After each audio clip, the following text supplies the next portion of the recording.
Shabbat Shalom for sunset January the 30th through sunset January the 31st, 2026 here on Following Him, the Disciple Life. Our final rest connects to God's seventh day rest. And I do mean the seventh day of the existence of the physical universe. In Hebrews 4, beginning in verse 3, and we'll go verse 3 through verse 4. For we who have believed do enter that rest, as he has said, so I swore in my wrath, they shall not enter my rest, although the works were finished from the foundation of the world. For he has spoken in a certain place of the seventh day in this way, and God rested on the seventh day from all his works. Now, why bring up God resting on the seventh day if we're looking at a rest that remains?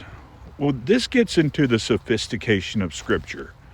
There's something that we find in Scripture called typology, and it's actually found quite a bit in the book of Hebrews, and it is something that is seen in the Jewish approach to Scripture, but it is lost on many people today when they read Scripture because they're just not aware that it's there. But if you recall, like in 1 Peter 3:21, where it mentions an antitype, in some translations it uses that word, that's looking at how baptism was a fulfillment of the washing of sin from the world that took place back in the book of Genesis. So we have a type and an antitype. In other words, you'll have something, one thing is, well, it's a literal thing that happened.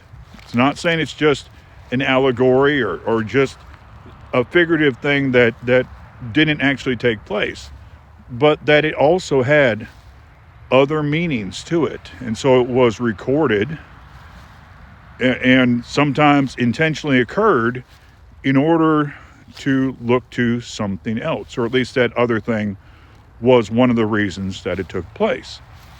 And so with this brings up something, that one of the reasons God rested on the seventh day was to symbolize, and one of the reasons this was recorded was to symbolize our final rest. The way God does things, there's deep meaning to everything. And even in the recording of when he rested from his works, and in the resting from his works themselves, or at least with the creative works, there was meaning for us with our final rest. You have a great evening, and Shabbat Shalom.